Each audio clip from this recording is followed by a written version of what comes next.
Assalamualaikum warahmatullahi wabarakatuh. Selamat siang, adik-adik. Terima kasih atas partisipasi. Terima kasih atas partisipasi adik-adik untuk mengikuti perkuliahan produksi Tenapra ya untuk minggu ke-9 ini.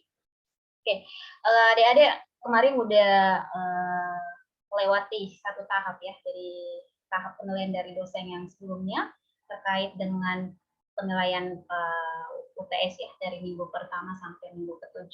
Oke, sebelum kita mulai perkuliahan, mungkin saya ingatkan kembali untuk adik-adik untuk mengisi presensinya ya. Dan saya lihat di sini yang terdaftar, mungkin saya share ya, yang terdaftar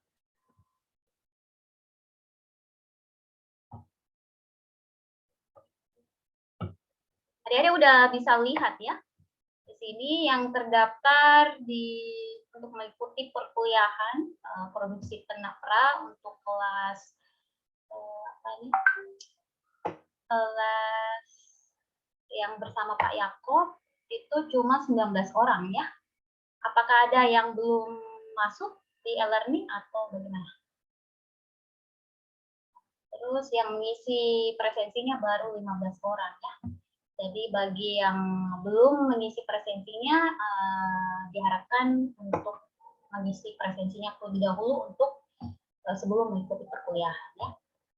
Oke, sambil menunggu temannya ya, masih ada 3 orang ya, 4 orang yang belum masuk ke room Zoom meeting ini. Ibu, kita mulai saja ya sambil menunggu teman.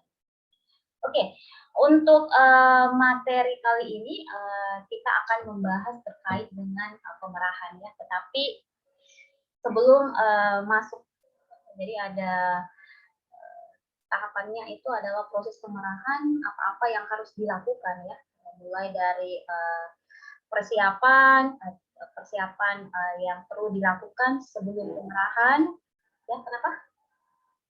Terus terkait dengan dan nanti alat-alat apa atau peralatan apa yang harus disediakan ya, dan mungkin akan minggu berikutnya itu akan membahas terkait dengan teknik pemerahan ya. Jadi sebenarnya kalau di Kupang kan daerah panas ya, mungkin notabene untuk ternak kerabu tidak bisa dikembangkan ya, tetapi ada beberapa daerah yang mungkin ada ternak atau sapi perah. Jadi jika memang kondisi memungkinkan, kita akan bisa praktek langsung terkait dengan proses pemerahan.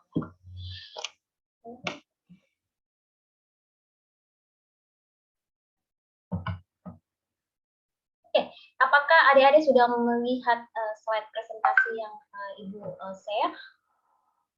Sudah Ibu. Sudah Ibu. Ya, suara Ibu udah terlihat terdengar dengan jelas atau? Sudah Ibu. Jelas Bu. Oke, mantap ya. Jelas ya Bu. Oke, berbicara dengan pemerahan ya. Jadi ini sebenarnya saling berkaitan dengan mata kuliah yang sebelumnya ya, mikrobiologi. Mikrobiologi juga akan berkaitan ya. Jadi bagaimana menghasilkan atau produksi susu dengan tingkat higienitas atau tingkat cemarannya rendah. Kita tahu ya kalau air susu ya, susu itu memiliki kandungan air hampir sebagian besar 80% ya, terdiri atas air. Jadi susu ini merupakan media pertumbuhan yang baik untuk mikroorganisme. Jadi makanya ya biasa dijadikan sebagai media untuk peremajaan ya. Jadi oleh karena itu, karena susu ini merupakan media yang sangat baik untuk pertumbuhan mikroorganisme, dan selain itu juga susu ini dia berkaitan dengan salah satu karakternya ya, dia mampu menyerap bau. Jadi makanya harus disingkirkan dengan segera ya. Misalkan sudah dilakukan pemerahan, air susu tersebut atau produksi susu tersebut harus segera dikeluarkan dari kandang ya, supaya itu menghindari cemaran bau dari bau-bau kandang ya. Jadi itu hal yang perlu diperhatikan ya dari karakteristik hal tersebut. Oke, mungkin saya skip ini ya karena adik-adik sudah mengenal saya dan ini saya pikir bukan kelas ini juga ya. Jadi ini sekedar perkenalan dari saya dan kita sudah berjumpa ya. Jadi ini adalah pertemuan yang kedua. Oke, Ibu masuk ke tahap sanitasi dan higienitas pemerahan. Jadi apa sih yang perlu kita perhatikan ya, karena susu itu merupakan media tumbuh yang pertumbuhan bagi mikroorganisme, jadi makanya dalam proses pemerahan itu harus diperhatikan terkait dengan sanitasi dan higienitas ya. Terus selain itu selain dalam proses pemerahan juga yang perlu diperhatikan adalah dalam proses pengolahannya ya. Jadi nanti adik-adik bisa belajar di mata kuliah kalau misalkan adik-adik ambil pengolahan hasil, nanti itu ada terkait dengan proses penanganan ya susu jika produksinya berlebih, apa yang perlu kita lakukan ya dalam hal mengatasi masa simpan dari susu yang memang begitu pendek ya. Misalkan air susu kalau disimpan dalam suhu kamar itu kurang lebih 1-2 jam ya, dia akan rusak kalau lebih daripada itu. Jadi makanya perlu ada suatu tindakan yang perlu dilakukan ya, misalkan tindakan pengawetan atau pengolahan. Oke. Susu yang baru keluar sebagai hasil pemerahan merupakan suatu bahan yang murni ya, jadi higienis, bernilai gizi tinggi dan mengandung sedikit mikroba yang berasal dari air. Jadi susu yang baru diperah ya, itu jangan dikonsumsi langsung ya, karena pasti akan mengandung mikroba ya. Mikrobanya itu diperoleh dari mana? Itu diperoleh dari ambing sapi atau ambing kambing ya. Jadi makanya sebelum proses pemerahan ambing kambing itu harus dilap dengan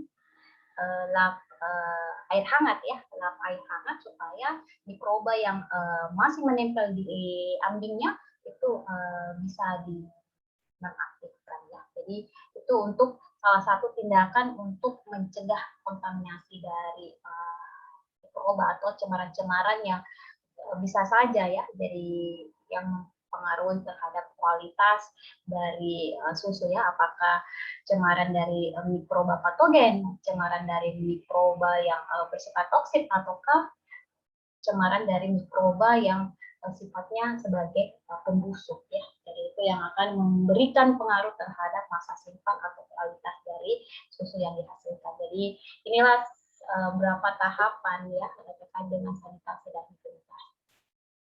Terus yang kedua, susu memiliki bau dan rasa yang khas, tidak berubah dan tidak berbahaya untuk hidup.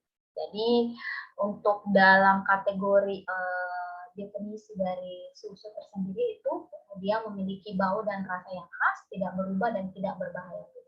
Jadi makanya untuk mengkonsumsi susu itu perlu ada pengujian kualitas ya, misalkan pengujian kualitas fisik, kimia, bahkan ada pengujian kualitas mikrobiologis dan bahkan terkait dengan pengujian kualitas organoleptik ya. Jadi kita kalau di sini mengatakan bau dan rasa yang khas ya, karena sifatnya spesifik yang tidak bisa dideskripsikan ya. Jadi makanya dalam untuk uji organoleptik biasa untuk menggambar atau mendeskripsikan bau dan rasa dari susu itu pasti dia deskripsikan sebagai bau dan rasa yang khas susu ya. Jadi ya, sesuatu yang tidak bisa diberikan gambaran. Jadi dia memiliki karakteristik terhadap bau dan rasa tersebut.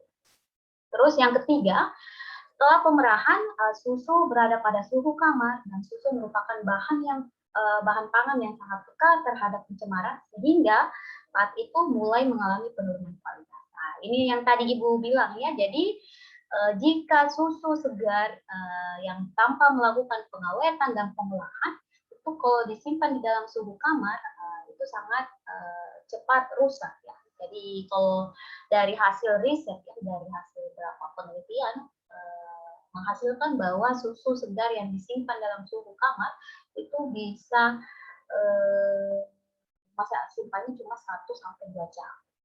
Ya, kalau yang kayak seperti susu produk-produk olahan yang lain seperti susu latte itu bisa disimpan di suhu kamar ya, bisa berbulan-bulan untuk disimpan ya. Itu tanda kutip jika belum atau kemasannya belum dibuka. Tetapi jika kemasannya sudah dibuka, itu harus disimpan di suhu dingin ya. Dan jika disimpan di dalam suhu dingin, ya misalkan suhu kulkas ya, suhu kulkas itu 5 sampai 7 derajat Celcius, itu bisa awet selama 5 hari. Jadi jika sekiranya adik-adik beli susu latte ya, susu Tetra Pak yang dikemas Tetra Pak itu yang isi 1 liter, ya kan nggak mungkin bisa habis. Biasa itu mungkin 3 kali minum ya, 3 gelas, buat 3 gelas ya.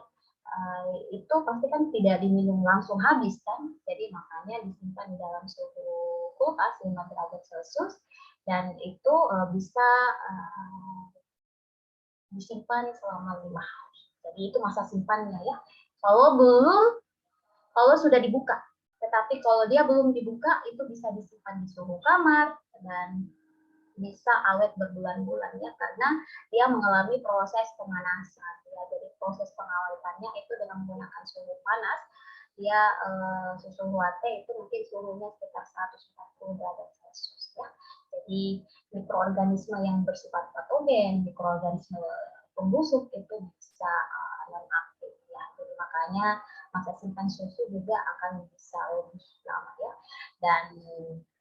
Dan juga ini akan berkaitan dengan kualitas dari susu ya, karena masa simpannya akan lebih pendek, pasti akan terjadi penurunan kualitas ya.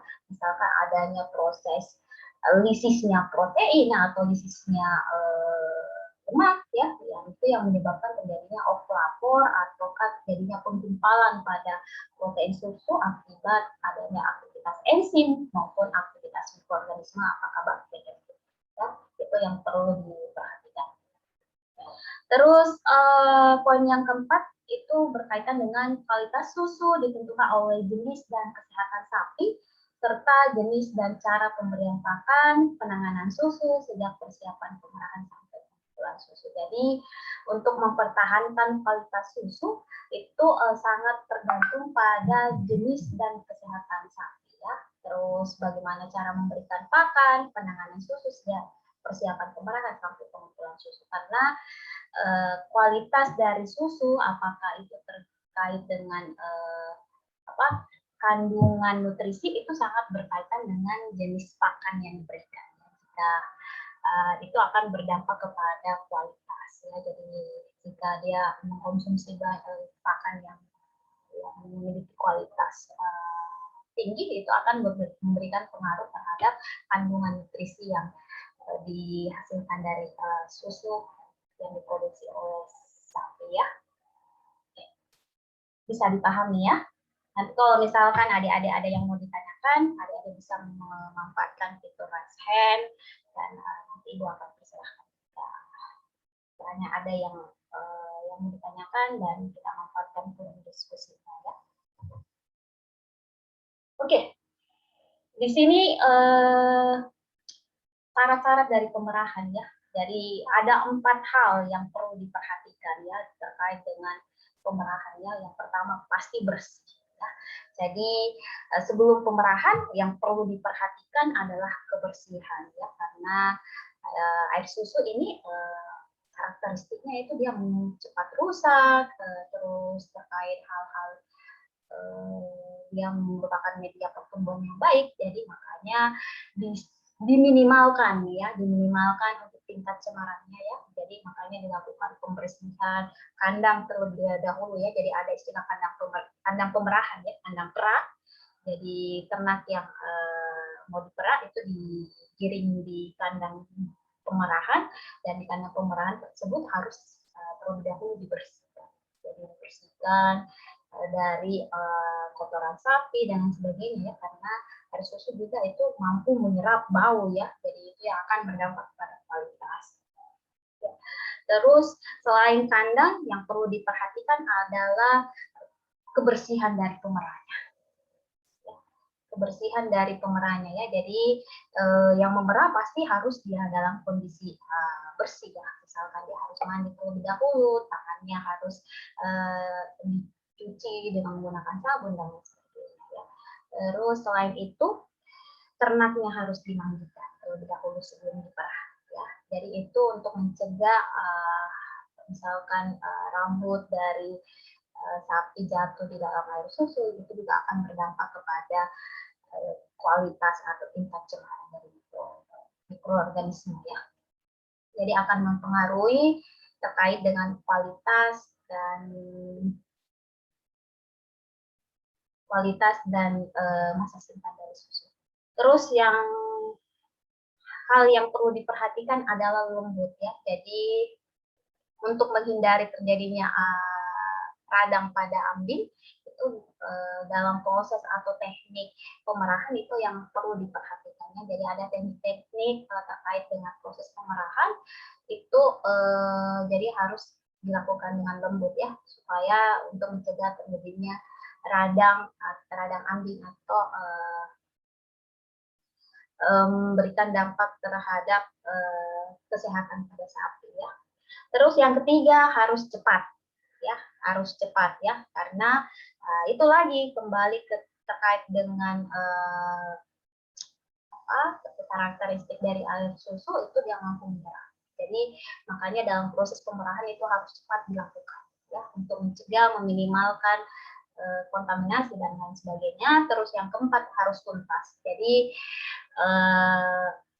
dalam proses pemerahan harus disegerakan atau dituntaskan ya. Jadi jangan setengah-setengah. Jadi masih ada air susu di ambingnya, itu dihentikan proses pemerahan, itu akan berdampak kepada kualitas dan berdampak kepada kesehatan dari ternak itu. Jadi inilah 4 hal atau 4 syarat terkait dengan pemerahan ya. Jadi yang harus diperhatikan. Oke. Oke, untuk terkait dengan manajemen kesehatan pemerahan, ya, apa yang perlu diperhatikan itu kedap air ya. Jadi diusahakan kandangnya itu dalam kondisi yang kering ya. Jadi untuk mencegah kontaminasi mikroba ya. Terus yang kedua itu alat yang digunakan ya, misalkan menggunakan milk can, ember atau lain sebagainya, itu menggunakan bahan yang tidak berkarat ya. Jadi seperti menggunakan stainless steel atau aluminium. Jadi jangan menggunakan besi atau lain sebagainya ya, karena itu akan berdampak kepada kualitas dari susu. Jadi untuk alat-alat yang digunakan dalam proses pemerahan, diusahakan alatnya itu berbahan yang tidak berkarat ya. Terus yang ketiga itu tidak mengelupas pada bagian-bagiannya ya. Jadi alat yang digunakan alatnya itu tidak mengalami pengelupasannya, jadi itu akan berdampak kepada kualitas dari susu ya. Terus yang keempat tidak bereaksi dengan susu, jadi tidak adanya reaksi dari zat dari alat yang digunakan atau bahan yang digunakan. Terus yang kelima itu tidak merubah bau, warna, dan reaksi susu. Jadi intinya alat yang digunakan atau bahan yang digunakan itu tidak memberikan perubahan pada karakteristik dari susu ya, misalkan bau, warna, dan reaksi-reaksi yang lainnya. Terus yang terakhir, alat yang digunakan itu harus mudah dibersihkan dan disuci. Jadi menggunakan alat yang memang mudah untuk dibersihkan dan disuci hamakan atau disterilkan. Jadi biasanya menggunakan alat-alat yang stainless steel ya, karena kalau stainless steel itu biasa untuk proses suci hamanya kan menggunakan air panas, jadi tidak akan berdampak kepada kerusakan pada alat yang digunakan pada proses pemerahan. Oke, inilah beberapa contoh ya terkait dengan perawatan atau penanganan susu segar, yang pertama adalah ember ya. Jadi embernya usahakan kalau misalkan bukan plastik, menggunakan bahan yang tidak berkarat ya, tidak mudah mengelupas. Jadi biasa pada umumnya menggunakan stainless steel ya atau aluminium. Jadi pada umumnya itu yang digunakan ya, karena stainless steel atau aluminium itu tidak memberikan reaksi terhadap air susu ya. Terus di samping itu juga bahan tersebut tidak mudah mengelupas ya, itu yang perlu diperhatikan. Ember apa gunanya ya? Jadi dia sebagai wadah penampungan susu yang diperas secara manual. Jadi alat yang digunakan ember itu dia berfungsi sebagai alat penampung susu yang digunakan pada saat pemerahan ya. Untuk terkait dengan standar atau spesifikasi ember yang digunakan, ada bisa lihat SK Dirjen Peternakan nomor 17 tahun 1983 ya. Jadi adik-adik bisa lihat terkait dengan spesifikasinya. Terus selain ember ada milk can ya. Milk can itu jadi seperti ini ya. Jadi seperti ini ya.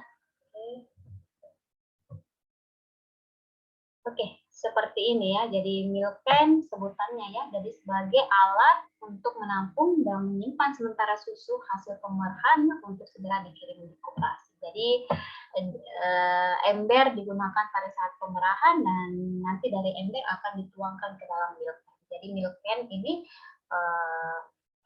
digunakan sebagai alat penampung ya. Jadi alat milk can ini yang akan dibawa nanti di koperasi atau industri pengolahan susu ya, atau koperasi-koperasi yang menampung air susu ya untuk dijual nanti di industri pengolahan susu. Jadi untuk terkait dengan di sini dia menggunakan stainless steel atau aluminium ya. Jadi rata-rata untuk alat-alat yang digunakan dalam proses pengolahan itu biasa menggunakan bahan-bahan yang tidak cepat berkarat ataukah menggunakan stainless steel atau aluminium ya. Untuk terkait spesifikasinya, adik-adik bisa lihat juga di SK Dirjen Peternakan nomor 17 tahun 83 ya. Oke, terus tadi ember, ada milk can, terus terkait dengan penanganan susu segar itu yang umum digunakan adalah saringan. Jadi saringan ini yang umum ada di pasaran ya, yang bisa dijual, tetapi diusahakan menggunakan alat-alat yang tidak artinya tidak memberikan kerusakan pada susu ya. Jadi alatnya itu fungsinya untuk menyaring benda-benda asing yang terikut pada air susu seperti rambut atau sel epitel atau kotoran lainnya. Misalkan kalau bisa mungkin siapa tahu ada percikan dari pakan, sisa-sisa pakan atau kotoran sapi, itu bisa tersaring di sana ya. Untuk terkait dengan spesifikasinya, adik-adik bisa lihat di SK Dirjen nomor 17 tahun 83. Oke. Untuk pertemuan yang ke-9 itu terkait dengan penanganan dan pengolahan, dan mungkin jika sekiranya ada yang mau ditanyakan, adik-adik bisa tanyakan terkait dengan materi minggu ke-9.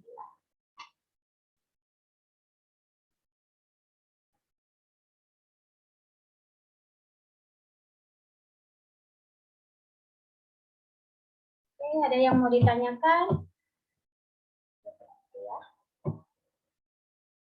Oke, siapa yang mau bertanya?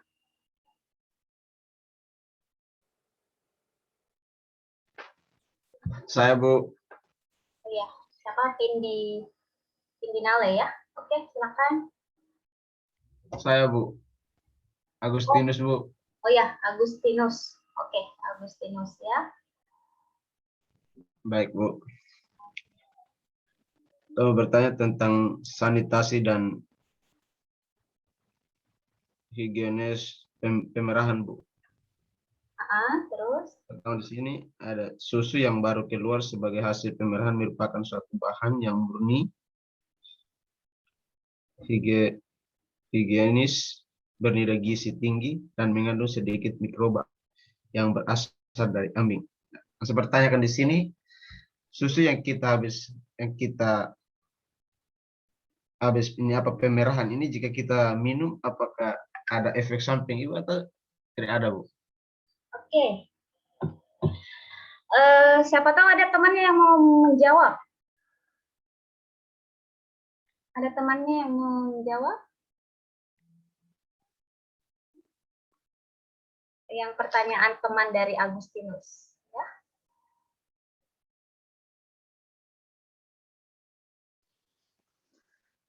Saya, Ibu. Oke, Irenia Pauline. Oke, silakan. Jadi susu yang baru diperah tidak boleh dikonsumsi langsung karena itu tidak baik untuk kesehatan. Harus diproduksi dulu baru bisa dikonsumsi. Mikroba harus mati dulu baru bisa dikonsumsi, Ibu. Ada yang lain?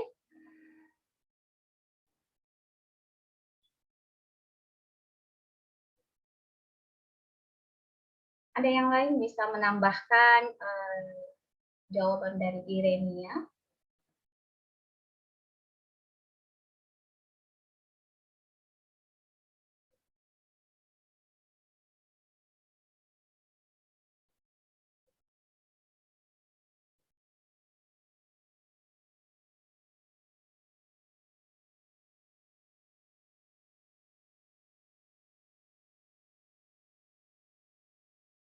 Oke, ya. Tadi yang disampaikan temannya Irenia benar ya. Mungkin Ibu menambahkan sedikit ya supaya adik-adik bisa lebih paham ya. Oke, sebenarnya bukan produksi ya, tetapi dalam proses pemerahan kan susu itu ya jadi adalah istilahnya dia kandungan airnya itu sekitar 80%, jadi sebagai media pertumbuhan yang baik untuk pertumbuhan mikroorganisme. Jadi dalam proses pemerahan ya itu bisa saja ada istilahnya kontaminasi sekunder ya. Jadi kontaminasi sekunder itu artinya kontaminasi silang dari peralatan yang digunakan atau pemerahan dari ternaknya juga ya. Jadi itu juga artinya berkaitan. Selain itu juga di dalam air susu ya juga pasti mengandung beberapa mikroorganisme juga ya di awal. Terus selain mikroorganisme itu juga berkaitan dengan enzim ya, enzim yang bisa menyebabkan terjadinya kerusakan atau berkaitan dengan adanya proses fermentasi yang memberikan pengaruh terhadap pengasaman pada air susu ya. Jadi itu yang akan memberikan dampak terhadap kualitas dari air susu ya. Jadi karena karakteristik tersebut ya makanya dalam bentuk segar ya, dalam bentuk segar air susu tersebut tidak boleh langsung diminum ya. Jadi perlu yang namanya penanganan ya. Penanganan misalkan dengan menggunakan pasteurisasi atau pemanasan. Pemanasannya itu bisa dilakukan dengan sebelum dikonsumsi ya, jadi bisa memanfaatkan pemanasan susu dengan menggunakan suhu 60 derajat Celcius ya.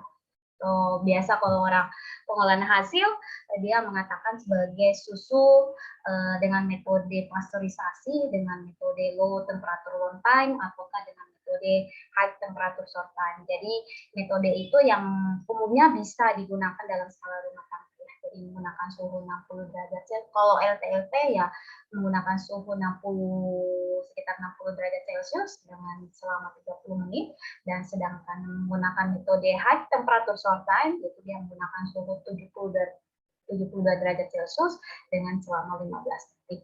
Jadi dua metode itu yang umum digunakan ya. Jadi sebelum mengkonsumsi susu terlebih dahulu dilakukan proses pemanasan.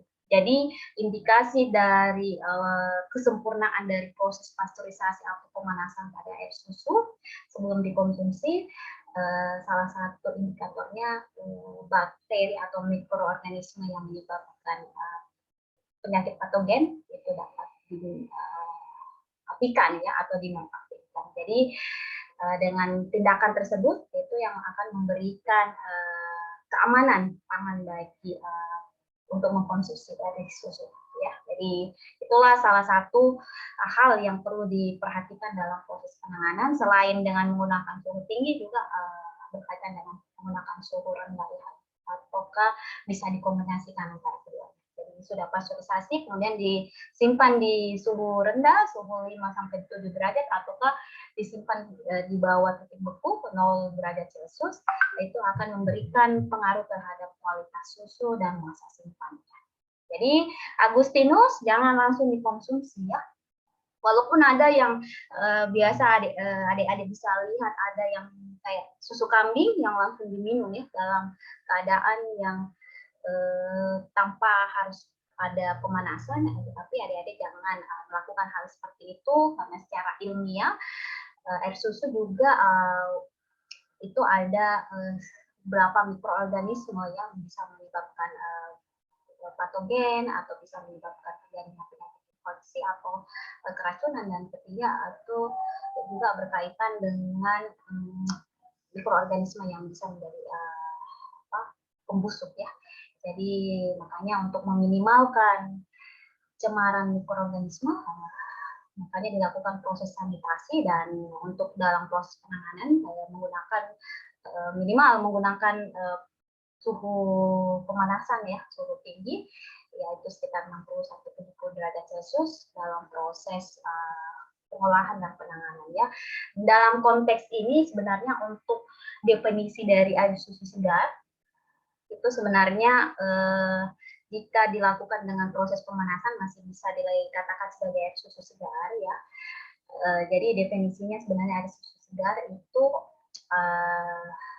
susu yang diperoleh dari ternak yang dalam keadaan sehat ya. Apakah dia tidak tidak ada penyakit mastitis ya atau radang ambing, dan tidak adanya penambahan atau pengurangan zat nutrisi yang terdapat di dalam susu. Jadi itu dan dilakukan pemerahan secara kontinu dengan teknik yang atau metode metode yang sudah berstandar ya. Jadi itu definisi dari air susu ya. Jadi jika ada perubahan atau ada penambahan suatu saat, misalkan ada penambahan perasa dan lain sebagainya, itu akan memberikan dampak terhadap bukan lagi definisi dari susu. Jadi itu menjadi salah satu produk olahan dari susu ya.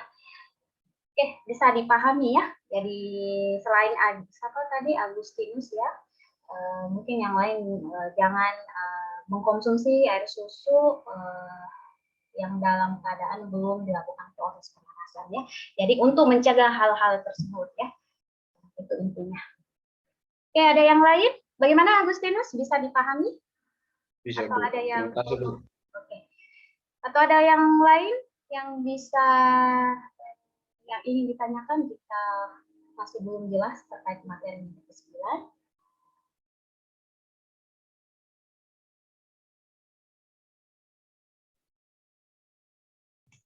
Saya mau bertanya, Ibu.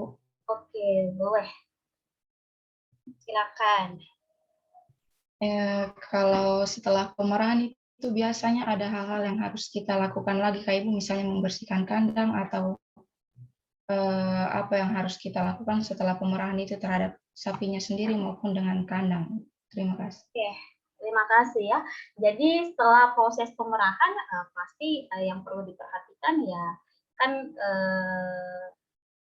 yang perlu dijaga ya sebenarnya kesehatan ternaknya ya, atau kesehatan dari sapi atau kambing perahnya ya. Jadi biasanya ambingnya itu biasa dicelup dengan biasa kalau yang biasa digunakan itu tes dicelup dengan betadin atau apa ya untuk mencegah terjadinya radang atau infeksi pada ambingnya ya, pada sapi perah ya.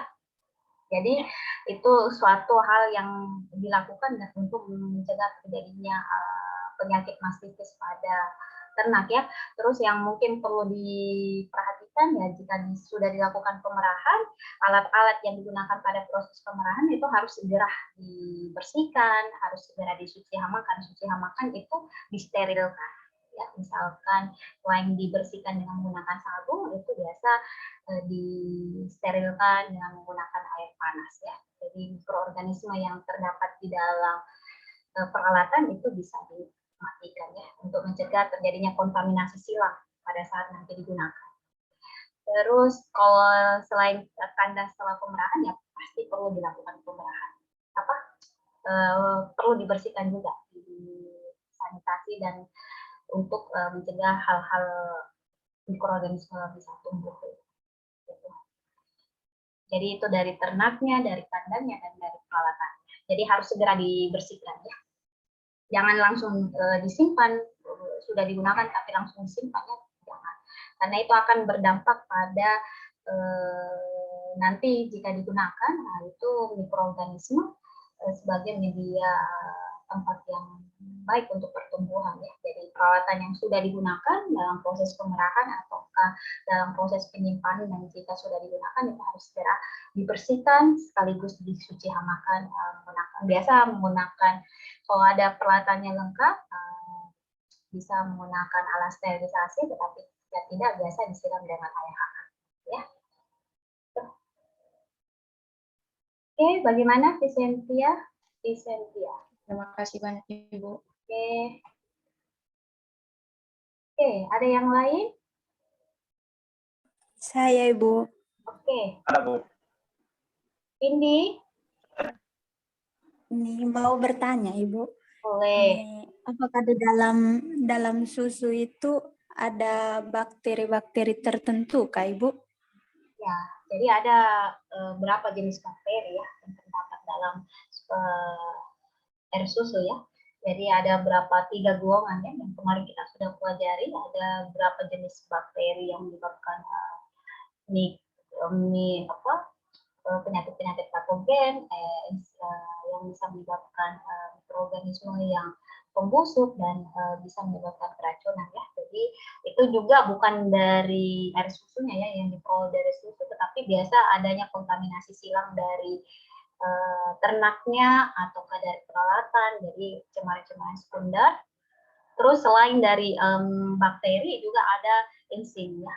Jadi untuk kesempurnaan dari proses pasteurisasi biasa ada istilahnya uji fosfatase ya. Jadi inilah berapa untuk mencegah terjadinya ovulapor atau kerusakan pada susu ya. Jadi makanya karena dia artinya dia ada air susu tersebut jika dari awal biasa kan jumlah mikroorganisme masih sedikit ya, tapi kan di bakteri itu istilahnya dia cepat dalam proses pembelahan ya. Jadi pembelahannya cepat, jadi otomatis akan meningkat dari jumlah mikroorganisme. Jadi jika semakin meningkat jumlah mikroorganisme itu juga akan berdampak kepada masa simpan ya. Jadi makanya untuk meminimalkan hal tersebut, jadi ataukah sel-sel epithel ya, kan sebenarnya air susu itu diperoleh dari darah ya, darah. Jadi ada proses yang terjadi ya selama dan mengeluarkan air susu ya, jadi prosesnya itu. Jadi itu makanya ada istilah sel-sel epithel juga ya. Jadi ini juga yang akan berdampak kepada kualitas dari air susu yang dihasilkannya. Jadi makanya tadi yang Agustinus sampaikan, kira-kira kalau misalkan air susu sudah diperah langsung diminum bisa saja, bisa sebenarnya, tetapi usahakan jangan ya, karena air susu itu juga pasti ada mikroorganisme yang terdapat di dalamnya ya. Untung bagus ya kalau bukan mikroorganisme yang bisa menyebabkan penyakit patogen atau mikroorganisme yang sifatnya toksik atau racun, itu yang akan berdampak timbulnya penyakit ya. Kalau yang terkait dengan pembusukan, mikroorganisme pembusukan pasti kita bisa langsung lihat ya kalau susunya mengalami kerusakan pasti itu karena adanya mikroorganisme pembusuk ya gitu. Jadi makanya jangan mengkonsumsi air susu jika belum dilakukan penanganan seperti pemanasan terlebih dahulu ya untuk mencegah atau meminimalkan mikroorganisme yang bisa menyebabkan hal-hal yang bisa menyebabkan gangguan kesehatan pada manusia. Terus yang perlu diperhatikan dalam proses pemerahan itu terkait dengan kesehatan ternak ya. Jadi kesehatan ternak juga misalkan ada berapa jenis penyakit yang sifatnya zoonosis ya. Yang artinya zoonosis itu ada penyakit yang bisa dari penyakit dari hewan kemudian ditularkan ke manusia ataukah dari manusia ke hewan ya. Jadi makanya ternak juga harus selalu rutin dilakukan pemeriksaan kesehatan dan sang peternak atau pemerah juga harus dilakukan pemeriksaan kesehatan minimal dia tidak memiliki riwayat penyakit tuberkulosis ya. Jadi karena kalau dia pemerahnya memiliki penyakit tuberkulosis itu akan menular kepada air susu atau kepada ternak. Jadi dia akan berdampak kepada kualitas dari air susu yang dihasilkan dan bahkan tidak bisa untuk diminum ya. Jadi harus dimusnahkan. Itu yang tadi siapa yang bertanya tadi ya? Saya lupa. Saya, Ibu. Oke, Vindi. Vindi. Gimana bisa dipahami? Bisa, Ibu. Terima kasih. Oke. Ada lagi yang tadi? Saya, Ibu. Oke, Excel. Coba. Baik, terima kasih, Ibu. Saya mau bertanya, apakah di dalam susu ini, Ibu, ada mikroba yang menguntungkan bagi tubuh kok? Atau hanya ada mikroba yang merugikan bagi tubuh, Ibu? Terima kasih. Oke. Ya, jadi sebenarnya ada dua jenis ya mikroorganisme, apakah dia bakteri, ataukah dia enzim, ataukah kapak atau kemia atau lies.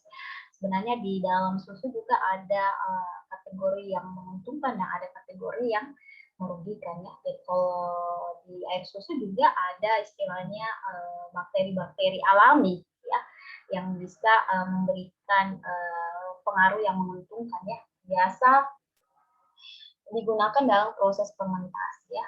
Dan bahkan banyak orang juga melakukan isolasi terkait dengan bakteri atau mikroorganisme yang terdapat dalam air susu. Misalkan untuk Dadia ya, biasa itu dia memanfaatkan mikroorganisme yang terdapat di dalam air susu ya, yang murni ada secara alami pada air susu ya. Jadi selain mikroorganisme yang merugikan, ya umumnya biasa gram negatif, yang paling umum yang banyak itu biasa kalau untuk air susu adalah Staphylococcus aureus ya. Jadi makanya untuk pengujian uji mikrobiologis biasa umumnya dilakukan uji mikroorganisme yang terkait dengan Staphylococcus aureus, E. coli dan Salmonella. Ya, itu yang perlu diperhatikan. Dan selain itu ada juga mikroorganisme atau dia enzim atau dia bakteri yang menguntungkan untuk proses pengawetan dan sebagainya. Jadi pada umumnya dimanfaatkan dalam proses fermentasi. Oke, tadi yang Excel bagaimana bisa dipahami? Bisa, Ibu. Oke. Jadi ada ya yang menguntungkan dan ada yang merugikan ya.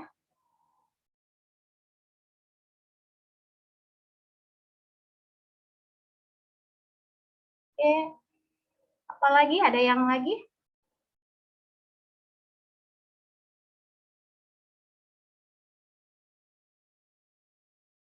Ada lagi yang mau ditanyakan? Oke, mungkin Ibu untuk minggu depan kayaknya tidak bisa mengisi materi perkuliahan, tetapi mungkin untuk sebagai adik-adik belajar secara mandiri dan materi perkuliahan saya terkait dengan materi selanjutnya yang terkait dengan teknik pemerahan, nanti Ibu akan sematkan di e-learning.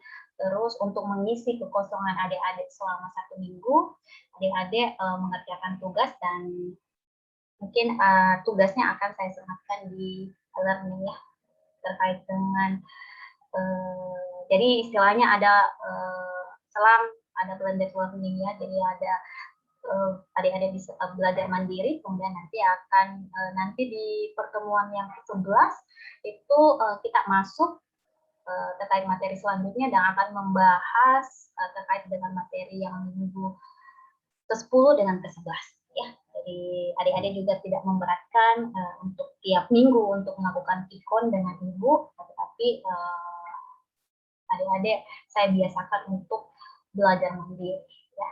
Jadi untuk mengisi kekosongan jika sekiranya ibu tidak sempat masuk, makanya ada tugas ya. Jadi adik-adik kerjakan dan dikumpulkan nanti melalui e-learning-nya. Jadi jangan dikirim via WA atau email ya. Jadi jangan sampai ibu juga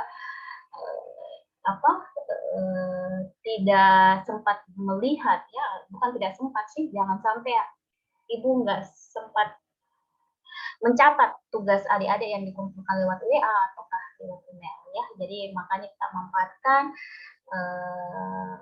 e-learning ya. Jadi jika sekiranya ibu baru buka, ibu bisa melihat ini mahasiswa yang sudah mengirim. Jadi usahakan untuk mengirim tugasnya jangan terlambat ya. Jadi, ini mempermudah untuk dalam proses penilaian adik-adik ya. Oke, kalau tidak ada kita akhiri perkuliahan di minggu ini ya. Nanti kita sampai berjumpa di minggu ke-11 ya. Pikonnya itu akan membahas terkait dengan materi minggu ke-10 dengan minggu ke-11 ya. Kalau tidak ada, Ibu akhiri dengan ucapan wassalamualaikum warahmatullahi wabarakatuh. Selamat siang. Terima kasih atas partisipasi adik-adik mengikuti perkuliahan pada hari ini. Salam. Waalaikumsalam Ibu. Salam.